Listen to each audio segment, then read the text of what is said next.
Yeah. There you go. Hi everyone. Got about 9 or 10 people come in straight from me off, which is great. I'd just like to do a quick shout around the table to see who's interested in having immediate use and live use of quotes and who wants embargoed, just so we can kind of split the session. So if people want to drop something into the chat or just shout out now if you want to use live or embargoed, we'll work it that way. Adam, you've got a real echo. Hold on.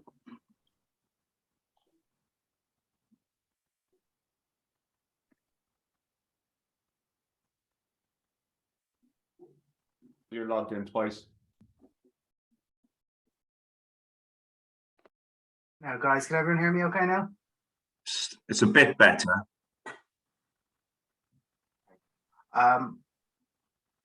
In terms of immediate use, just interested to see if people would like to use the quotes as live, just so I can split the session. Simon, you're for immediate use.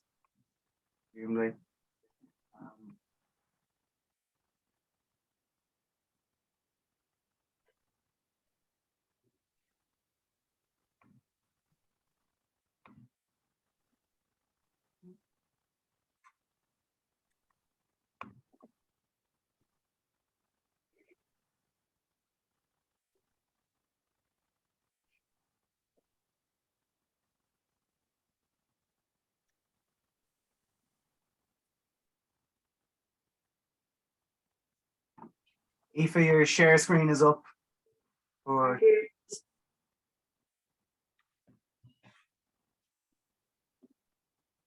okay, guys. I'm gonna get us kicked off. What I'll do is use the first 10 minutes for sort of immediate and live use. Strays over a little bit. That's not a problem. And then the rest of the session will be for tomorrow's edition. Basically midnight tonight, if that works for everybody. So Tappe, I'll ask you if you want to come on now. Also, if everyone could just use the raise hand function, I'll call everyone out in turn. So just leave it to 2 or 3 questions. Great, perfect.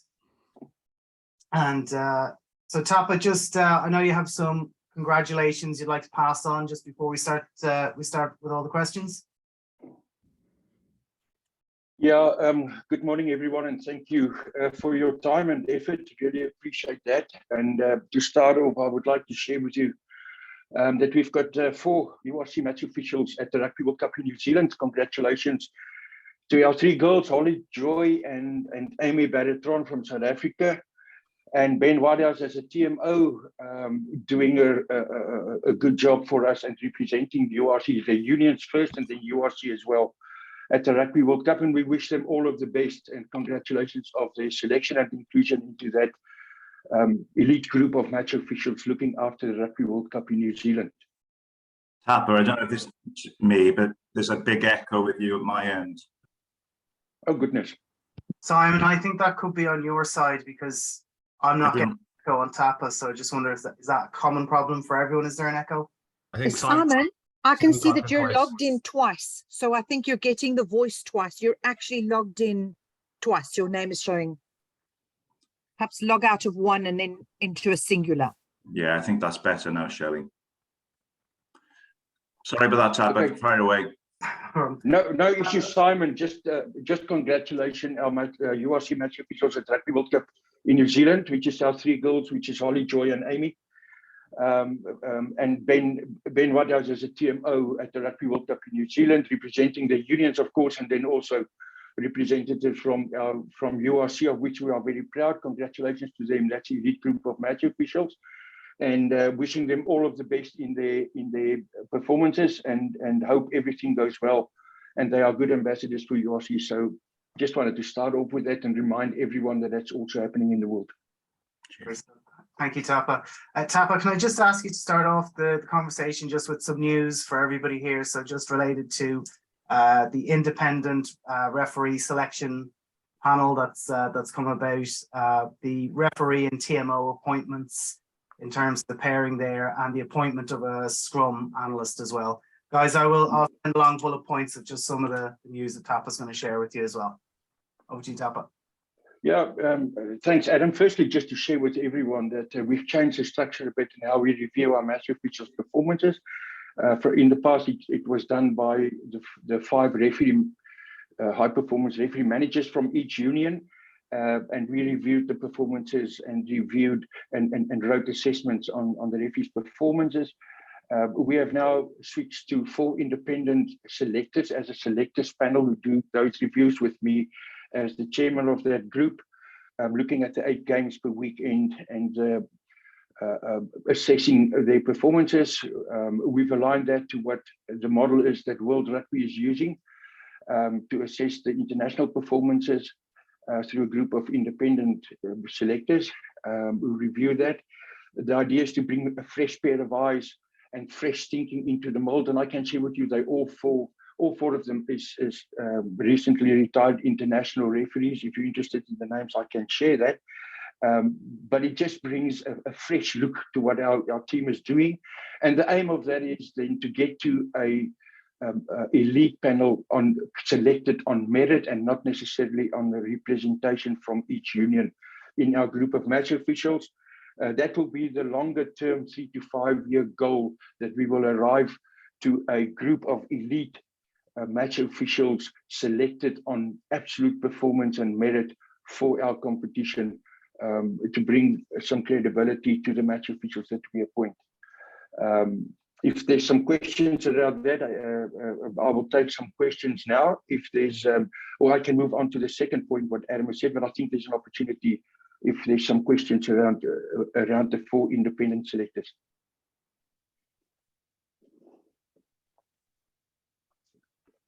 Could you just say who the 4 are? Yeah, I can name the 4. It's Nigel Owens from Wales, George Clancy from Ireland, Stuart Berry from South Africa, and Neil Patterson from Scotland. Those are the 4 independent selectors. They're still from the unions involved, but they are independent in the sense that they are not involved in the development or directly responsible for the performance and progress of those individuals within their unions. And that is where the independence from it comes. It's not like when we thought about independent selectors, that we are looking for selectors from elsewhere, outside of our unions, but people that's not involved in the development or directly responsible for the progress of the individuals within the unions. Thank you. Tappe, would you like to talk about the scrum and set piece consultant? Right. Also for us, what's hugely important is to improve our referees' knowledge all the time. So I think 2 areas of the game that I've identified as where we can really get some professional help is around the scrum phase of play, and then line out and more phases of play that mostly comes from lineouts. We approached a couple of people and see what their interest is to support and help referees to grow our knowledge, firstly, to understand the phases a bit better. That will then lead to hopefully better decision making, stronger decision making, and more accuracy in reading situations when we deal with scrums, line out and line out mauls. And we've got Stevie Scott as our scrum analyst, or as we call him, our set piece analyst, because it's both scrum, line out and maul. Set piece analyst that look at specifically, with only focuses in each game. He assessed the performance from each and every scrum that has taken place, the outcome of the scrum, each and every line out and maul, the outcome of each and every line out and maul, and help the referees to understand what was the important parts of the line out and maul that they should focus on, that they missed, that they didn't miss, what they did well, so that we can build confidence in our decision making around the set piece, which most of our referees never played in the forwards, to be honest. And to try and improve our understanding of those phases of play, to read it better, and then make more better and relevant decisions to what is required in those set pieces. Stevie Scott is an ex-international player that played for Scotland hooker for many years, and is an international coach. Currently, is the forwards coach of Romania, a team that's going to the World Cup next year. He has coached at Edinburgh, the professional team at Edinburgh. He has coached the Scotland under-20s. He's also been involved in some clubs at the moment with Worcester.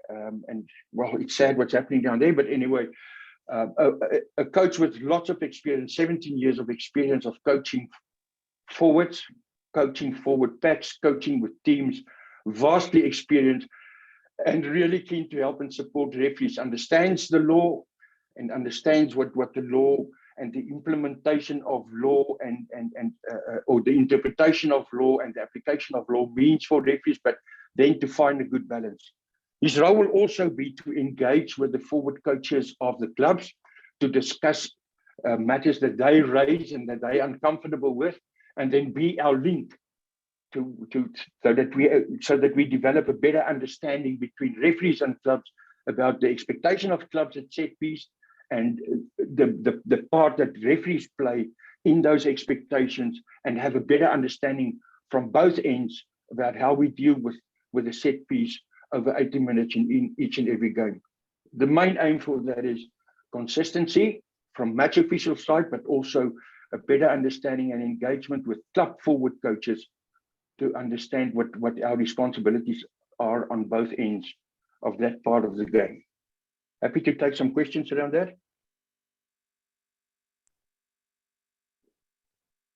No, I think Tappe, if you just want to explain a little bit then around the pairing of referees and TMOs, which started last season and is continuing on. And then once that's over, guys, I'll just ask anyone who wants to use the quotes as live, if you can use the raise hand function, and we'll kick into it from there. Yeah, Adam, thank you. Guys, yeah, but like teams, pairings and pairing players in certain positions together bring good results. 12 and 13 at centre pairings, 9 and 10. The loose forward combination, front row combinations, we've seen the more experience and the more they play and work together.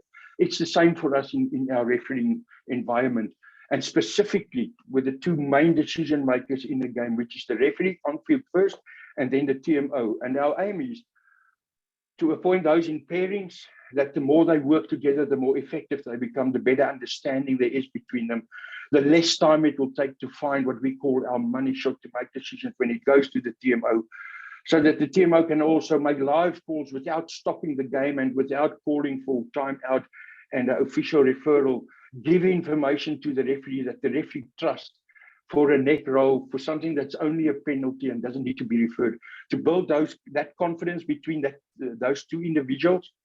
And we are making a big effort to appoint our match officials in pairings. It may not be from the same country. We see in that World Rugby that there's different pairings that works very well. It comes down to giving the guys the best opportunity to perform, to perform at their best and to make the most accurate decisions. And if we can help by making sensible appointments in pairings, that will be beneficial to the teams, to the game, and to everybody's frustration with these long stoppages for TMO calls and referrals. Yes, our TMOs will become an elite panel and a merit panel of TMOs. We are also putting our referees as TMOs in the box because they are our best decision makers. They are our best officials at the moment. And with every opportunity where it is practical, possible on the weekends appointments, we put a elite panel referee in the TMO box with the referee on the pitch. It enhances their understanding of the TMO role. It helps a lot for them in their development programs, and also when they go and referee, understanding the challenges of the TMO in the box, and what it takes to get the right clip, to get the money shot, the communication issues that there might be, so that there's a better understanding of how that works from the referees on the pitch as well. And through that process, over a 3 to 5 year period, we will identify who is our elite panel of merit TMOs that we will appoint in this professional competition. I'm happy to take some questions on that at this stage.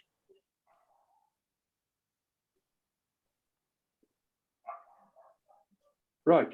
Guys, then just sorry, Adam. Right. Go No, ahead. after you, Tappe, after you. Yeah, guys, there are some volunteers and the TMOs. We've got a team of 18 at the moment on that we've approved as our panel that will get appointments over the next year or two competitions until we finalized our pilot program to identify our merit panel. They are hugely experienced. We really need them because our panel at the moment is only 20 referees, and until such time we've grown our panel that TMO appointments can come from our elite panel of referees, we will very strongly and heavily lean on those experienced TMOs. That is, and a lot of them is highly rated within World Rugby and get regular World Rugby Tier 1 appointments in test matches. So we will continue with that, with those kind of appointments. And if they then become on merit a part of our TMO squad, that will continue. It is a challenge. It's people that's holding a day job, training and working with them and reviewing games and things that takes time. We are really pleased that they're giving a lot of their time available to this TMO role, and we're really pleased with them. It's not that we're unhappy; they're really effective, but we need to be very professional in all our roles within match officials. And if we start with our referees and our TMOs to make those combinations as professional as we can, that will help our game a lot for the fairness. And the TMO role is to bring fairness to the game and not perfection to the referee's performance. And I need to say that it's hugely important that we understand our TMO role is to bring fairness to decisions where there's a lack of fairness. It's not about making the referee perfect in his decision making. It's a support role for the fairness over 80 minutes of decision making.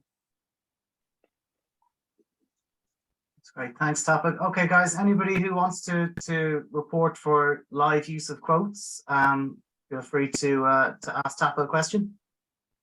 And just check, Adam, the stuff that Tappe's given us so far, can we use That's that live? live. That's live, yeah, fine, thank you very much.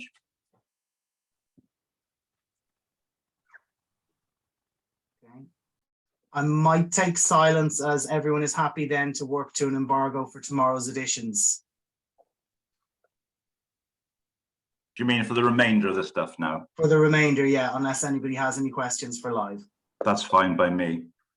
Okay. Okay, Johan.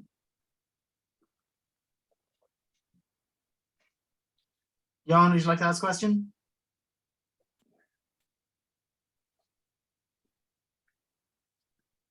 Sorry, I can't hear Johan. If Johan is asking a question or typing a question.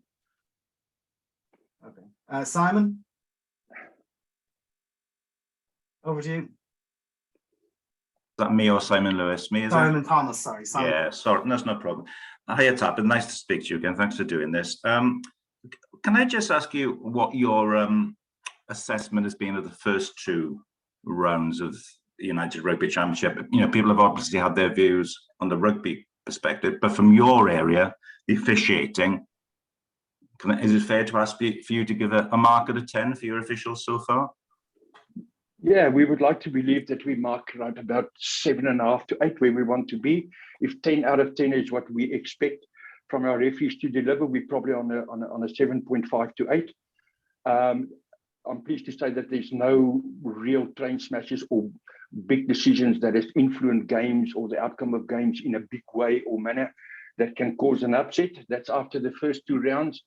Like the players, the referees would also show a bit of rustiness. It is actually already better in round two.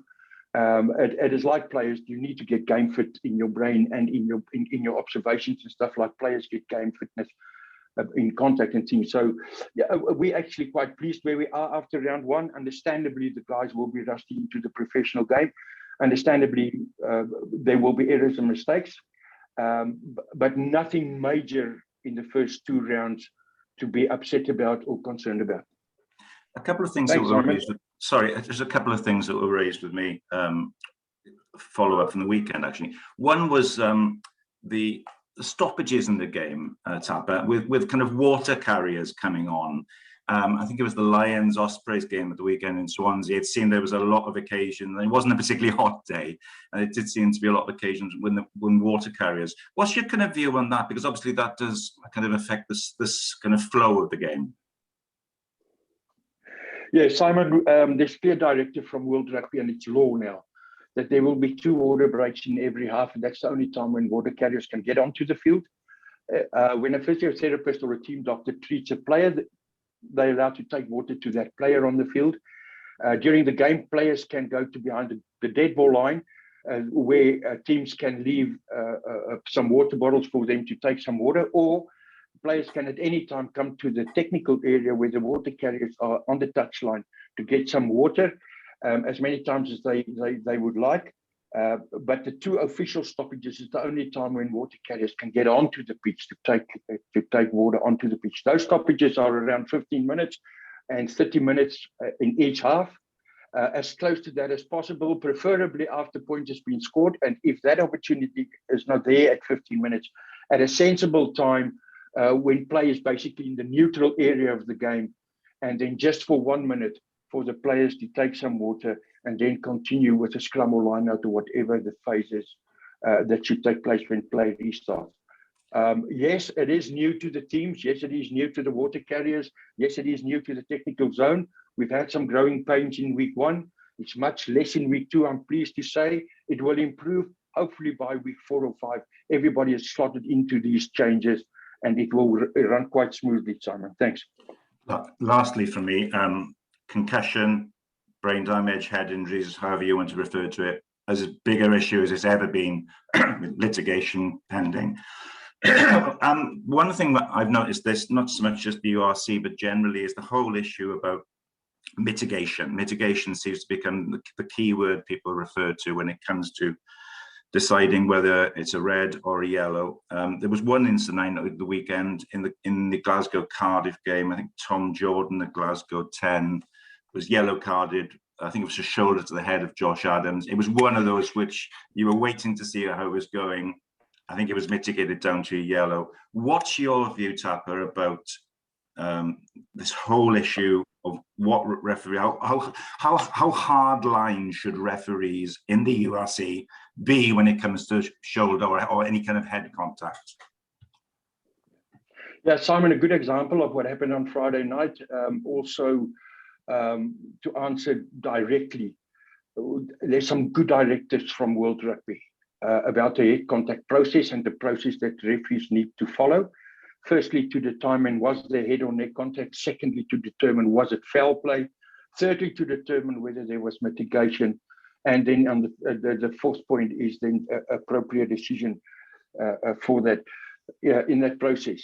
Previously, and I can share this openly, previously there was the referees were pretty much painted into a corner with the head contact process, because head and neck contact immediately meant cards, and there wasn't discretion allowed for the referees. That's now been loosened a bit and says, look, there is some discretion. It doesn't mean every head or neck contact direct must be a red card and removed from the pitch, where previously the head contact process was applied and written like that. There is now some discretion to the referee to read the play and see if there's a secondary tackler involved, which the referee took into account on Friday night specifically, which was mentioned by the referee. There was a second tackler involved that changes the dynamic of the defense, and it changes how we look at it, and also then the intent of the player that comes in. What we want to get rid out of the game is players chasing the head to execute a tackle. On Friday night's incident, the referee made a good explanation, saying it was a player coming in to make a legitimate tackle, and unfortunately at the wrong height. It wasn't a malicious intentional foul play towards the head. He didn't say that. That's my reading of what he saw in the picture, and that discretion area is there for the referees to apply. It is, how are you going to be consistent on it? The more the referees deal with this and the more experienced they become, the more consistency we will have. if you bring in something new, there will always be some different opinions and ways that referees look at things. But over a period of time, our consistency should improve. I'll be concerned if we do not achieve that consistency after a while with this interpretation and bringing it closer together after we've looked at some examples that happens in our tournament.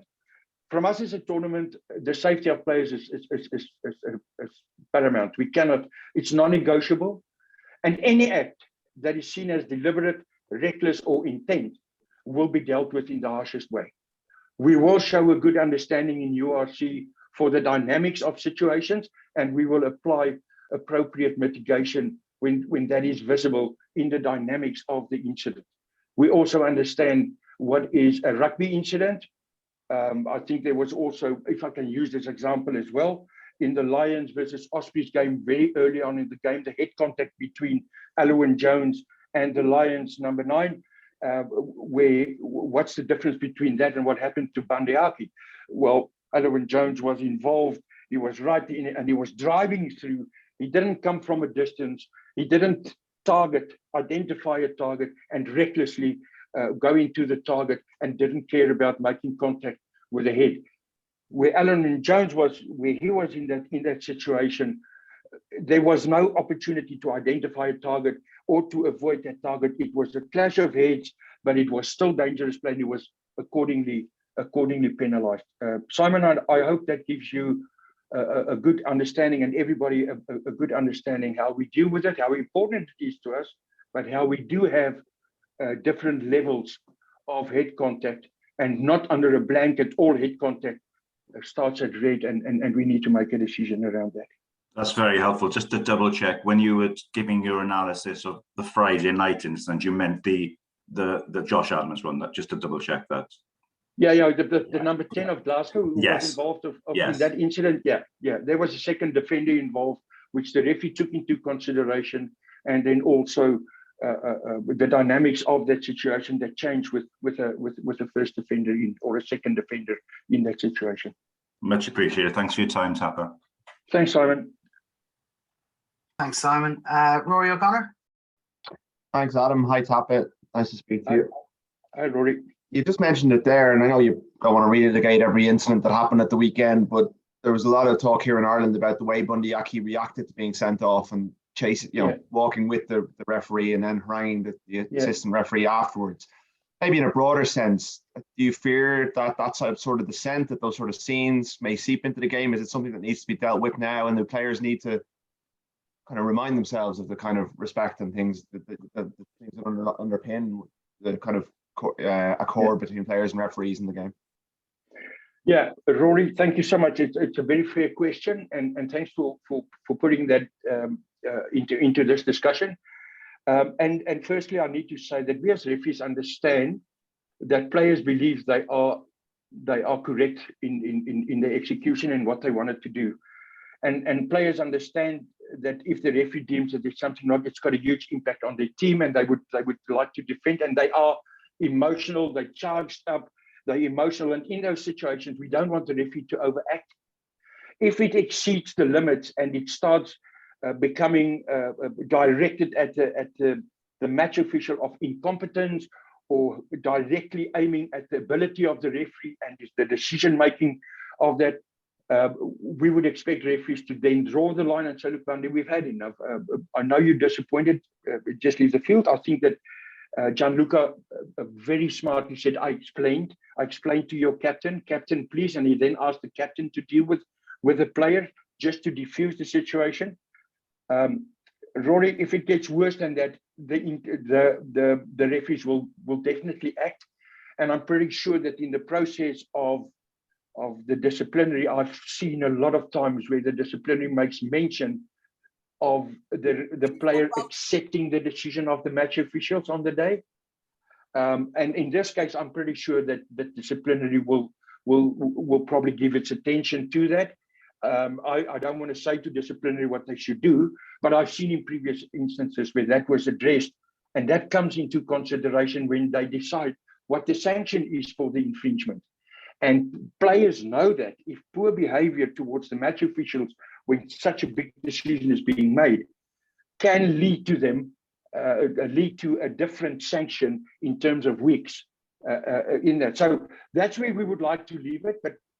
And just to sum up, we do not want referees to overreact when we realize that the player with the adrenaline and the heated moment may say something or do something that 2 minutes later he's really sorry about it.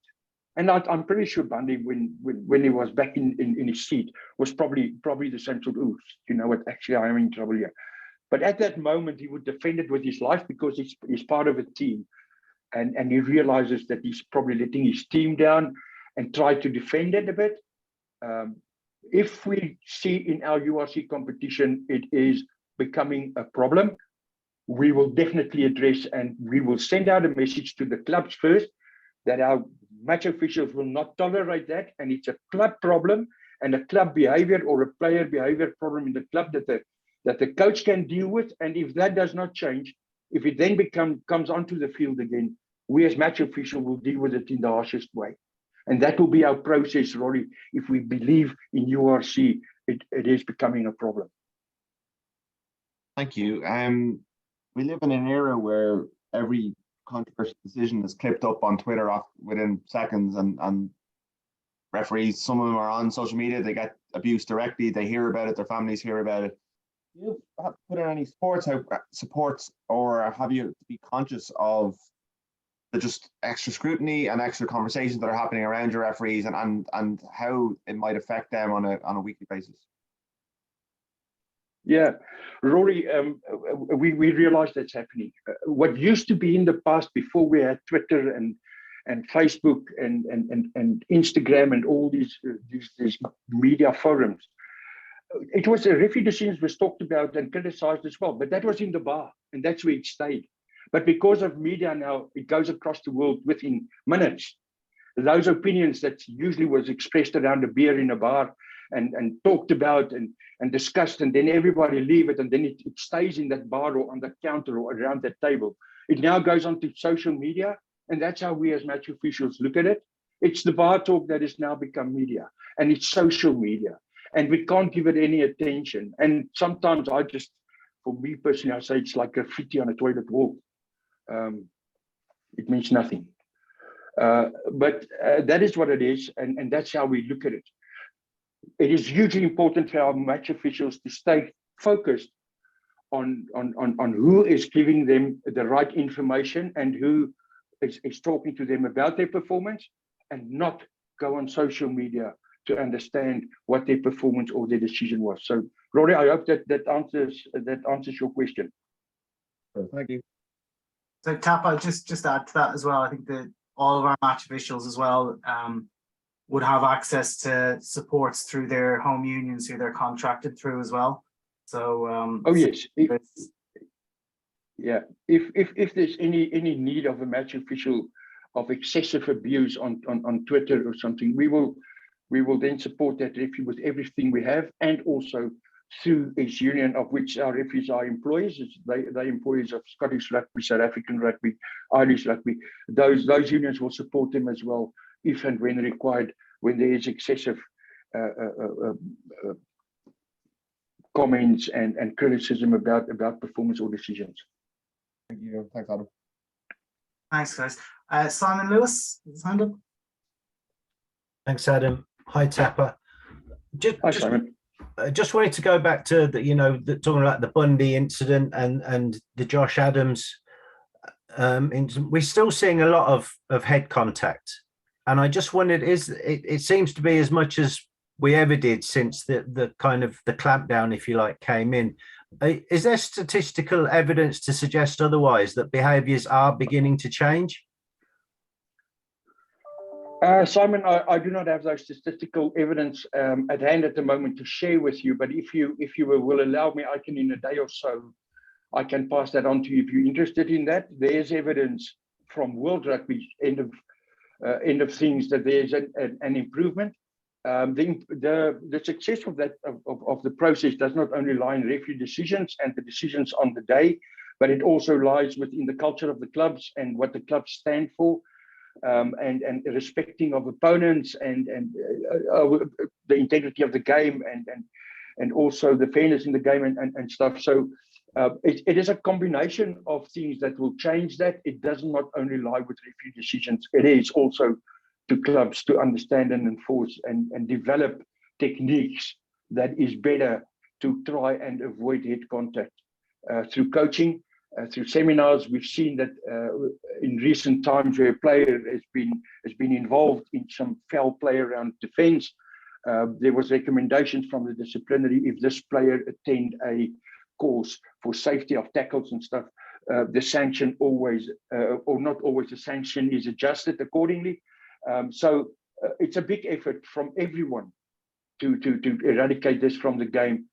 It can't only be dependent on match official decisions and disciplinary outcomes. We need our coaches and clubs to buy into it to change player behavior. Sure. Can I just ask one more separately? In your opening remarks, you mentioned that not many forwards become referees. Why do you think that is? And are you doing anything to kind of encourage old forwards to come forward and start refereeing? Yeah, it's interesting. No, there are some forwards that becomes referees. Just most of the referees, it's basically backline players that still keeps fit, can run around, it's not carrying a lot of weight, that can move around, that can make the fitness levels required for referees, or let me say the desired fitness levels and stuff and things. That is what it is. Gus Eriksson from New Zealand, Wayne Eriksson, he was a tight head prop that refereed internationally. I can just recall from my refereeing days, he was one of those. The rest of us in our environment was all either number 9, 10, 15, 11, 14 wingers and stuff and things. I don't know why that is, Simon. Maybe the forwards do not have, they probably don't enjoy referees that much for being the smaller man on the pitch telling us what to do. Maybe it's something to do with that. I've never gone into it and asked forwards, why don't you become a referee? Most players say, look, I'm going to focus on my family and my business. I've given a lot of time to rugby. It's now time to focus on business and stuff. But specifically forwards, Simon, sorry, I don't really know why they're not keen to become referees. Okay, fair enough. Thanks very much, Tappe. Thank you. Thanks, Simon. Keith Lewis. Hi, it's Keith from rugbyreferee.net. Just two questions. Lots of talk over the summer about the game being slowed down and speeding the game up. Are URC doing anything specifically in that area, or is it just part of the referee mindset? And the second one, just in the last briefing, you talked about some of the technology benefits that you're using with Hawkeye. Just wondered if there was any advance on that, about whether the referee to TMO interaction was going to be broadcast in stadium to help the spectator out. Yeah, Keith, about the time wasting, yes. There was an effort from URC and from my desk to try and implement the shot clock as it was used in South Africa previously, and we're working hard on it to see if we can phase it into our competition, where the time it takes to take conversion kicks, which is specified in law, 90 seconds after a try, 60 seconds after the indication to kick at goal, what the kicker has to kick the ball, then also 30 seconds to form a scrum after the referee's made a mark. And then also, if we then can get to a point where we can agree and say, look, from the point when the line out has been indicated, how long to be allowed for a little huddle to get the signals in place.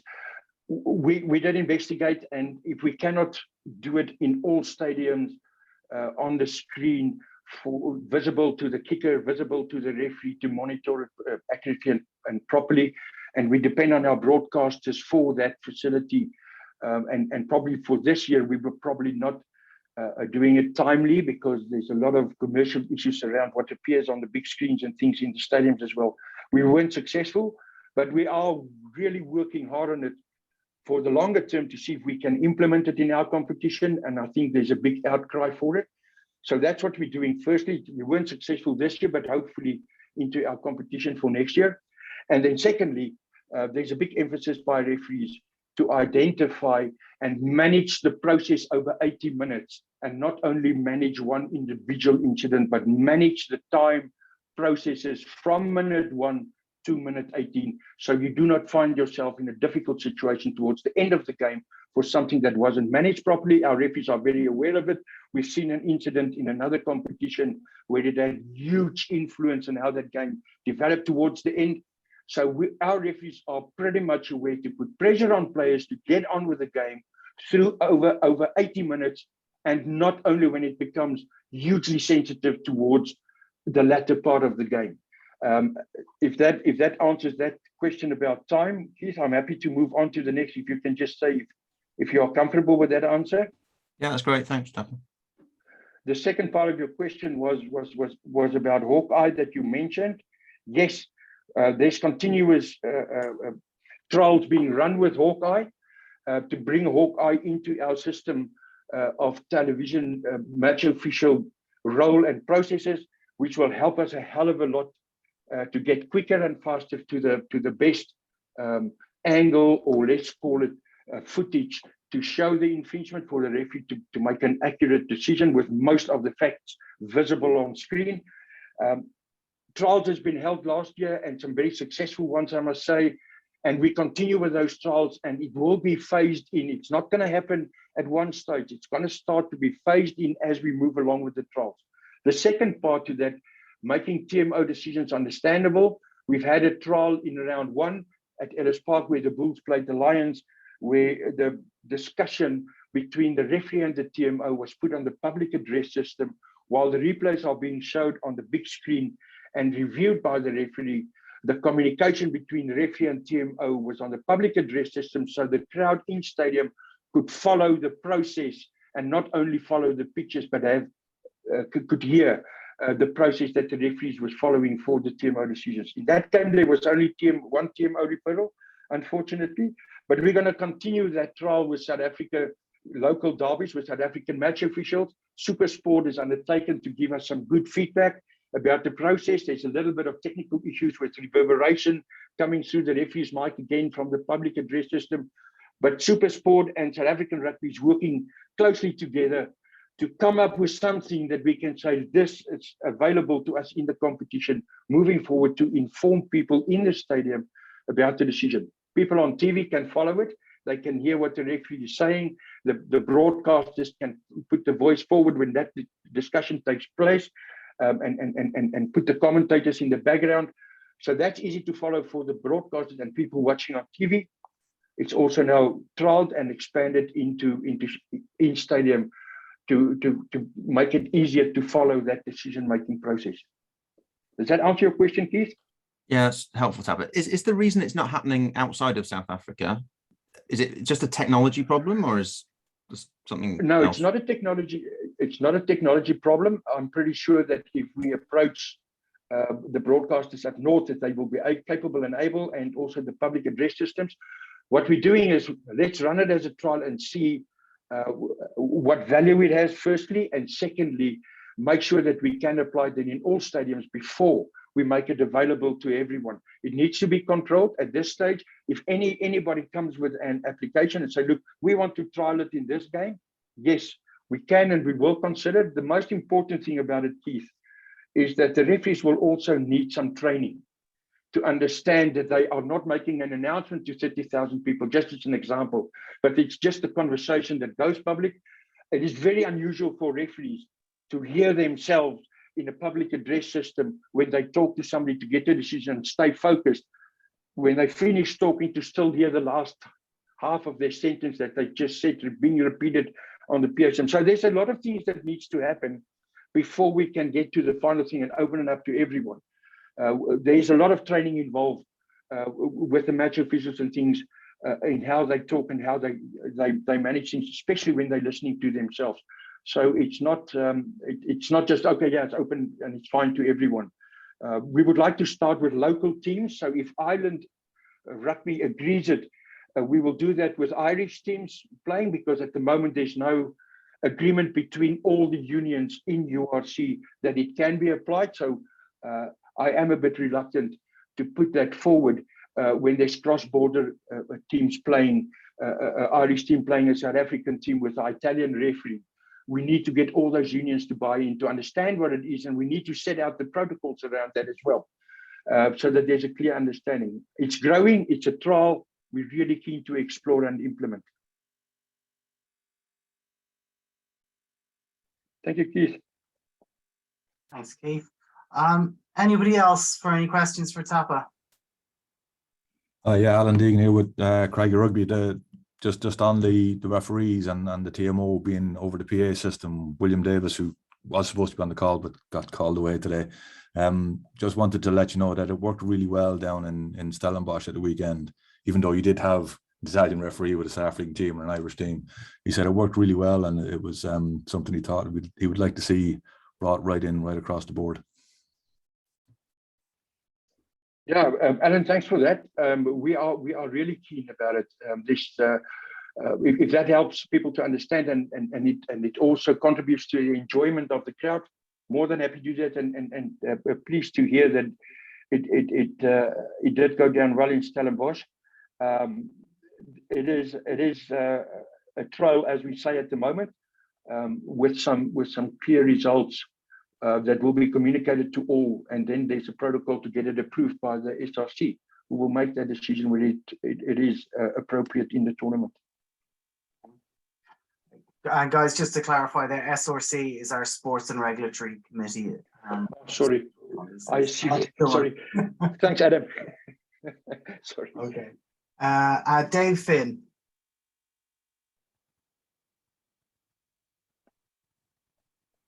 Hi, Dave. Have you got a question there? You're still on mute. Sorry, that's my bad. Good morning, Tappe. Just a quick question regarding advantage, Tappe. Just some observations in the first two rounds. There seems to be, from knock-on advantage, referee seems to be speeding up the time when they call advantage over from a knock-on. Seems to be maybe max 2 phases. And yet, in comparison, there seems to be this confusion and an inconsistency as to what is considered when advantage is over for a penalty advantage. I'm just wondering, do you have any sort of set criteria by which you advise referees to say how long advantage should be called following a penalty advantage? And have you made any changes to the knock-on advantage rules? Because it just, like I say, just from observation, it seems to be that knock-on advantage is passing a lot quicker than it has done in previous seasons. Yeah, Dave, thank you. A definite difference between knock-on and penalty kick advantage. And the reason for that is the reward for the penalty kick and the reward for a knock-on, what happens if you blow your whistle for that is usually different. What we as referees try to look at, did the team get a similar advantage from not blowing my whistle and giving the scrum? Did they get a similar advantage, which means possession, a defense line, got away, no pressure, getting the ball similar to the position they would get from a set piece, from a scrum. If that is yes, they probably got the same advantage from what they would have got from the scrum. As far as ball possession and to play freely with the ball. From a penalty kick, we try to make a judgment in the referee and say, what this team has achieved, is it similar to the options available when I have blown my whistle and give them the penalty? If the answer is yes, they will call advantage over. And that may mean territory of 30, 40 meters and possession again from a set piece and playing a second set piece, third set piece, like kicking the ball into touch and getting possession, your throw in possession from the line out. You get 30 meters or 40 yards or 40 meters territory advantage plus possession from a set piece. If that's similar in a penalty kick advantage, most likely the referee is going to call advantage over as well. A clear, a similar advantage or benefit to the team that's similar to if I've blown my whistle, that was the options, or I haven't blown my whistle, but they got a similar advantage. Of course, at penalty kicks, there's also the advantage of the opportunity to score points. So it's very likely that if a team is in the range where they can probably go for post and score points, that will also influence the discretion of the referee to apply advantage and to call advantage over or not. In the end, it is a discretion of the referee, but those are more or less the perimeters and the boundaries what we give to referees, or not boundaries, let me just say the support we give to referees to consider to call advantage over or not. And then in the end, the referee is the sole judge of fact and of play during the match. After the match, different. But during the match, it's the only guy that can decide advantage. We've also, at one stage, what we did with the referees was to give the captain an opportunity to say, I want the advantage, or give me the penalty, we don't want the advantage.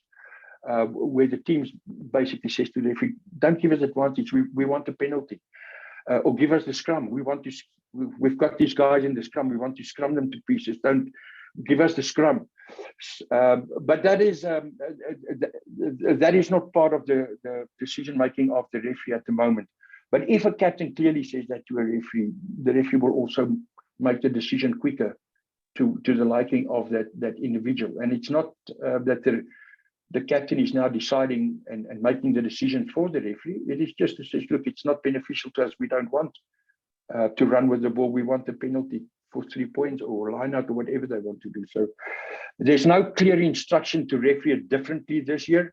It's just a focus on we need to be smarter in deciding when the team has got a similar benefit that they would have got if you've blown your whistle and give a scrum.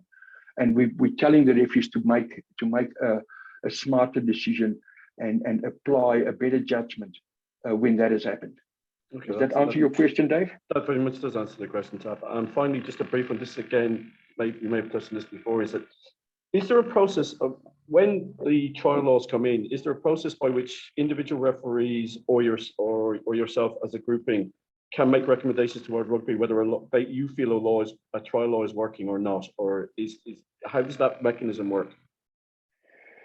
Yeah, Dave, definitely. All competitions, all clubs, all unions has got the opportunity. It usually goes to the unions and the unions, the member unions of World Rugby, then make recommendations. There's a clear program being set out by World Rugby about the law process.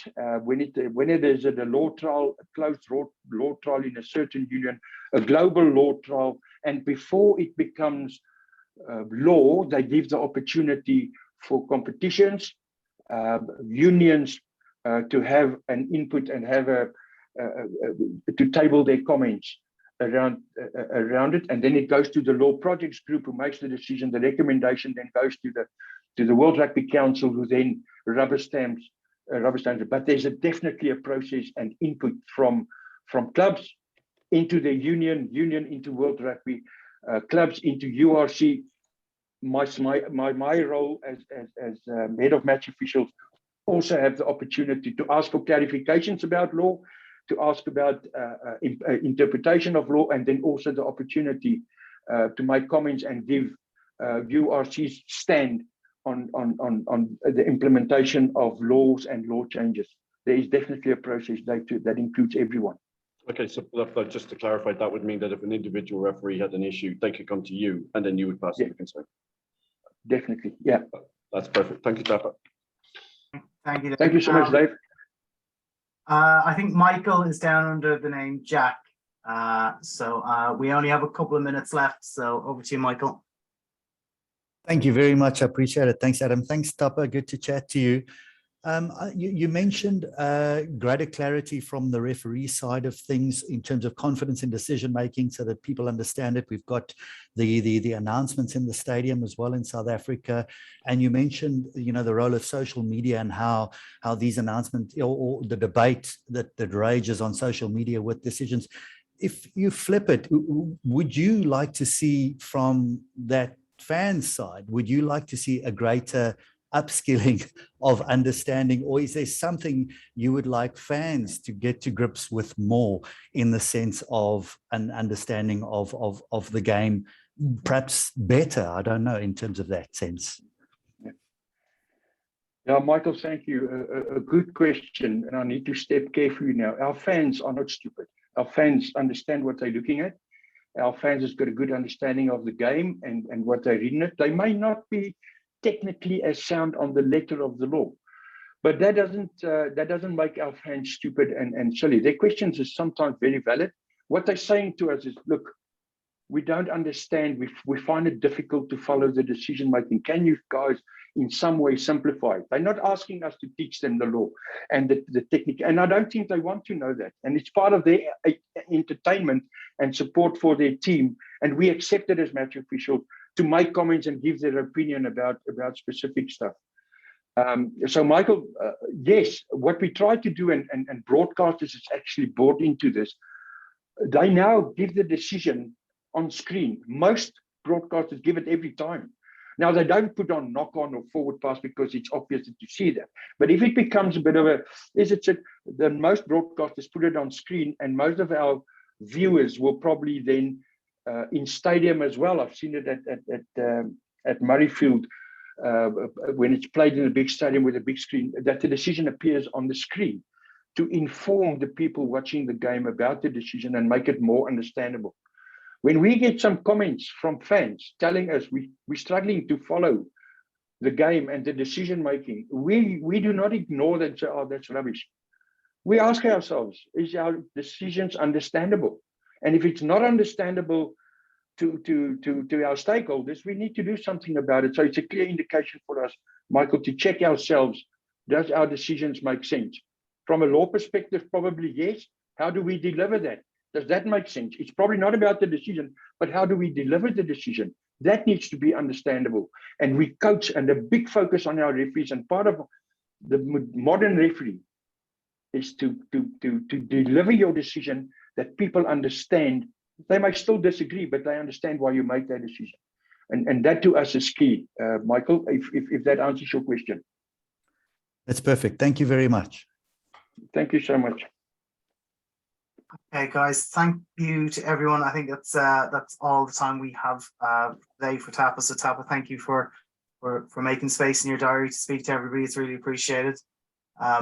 I will share some of those the information that Tappe spoke about at the start of the call, and then I'd just like to ask everybody who's reporting in South Africa to refer to the Vodacom United Rugby Championship, and everybody in the UK, Ireland, and Europe to refer to the BKT United Rugby Championship when you're reporting on this on Tappe's comments today. So thank you to everybody else for attending and being part of this. It's very encouraging when we run these that we get big numbers, so we'll continue to. Thank you, Tappe.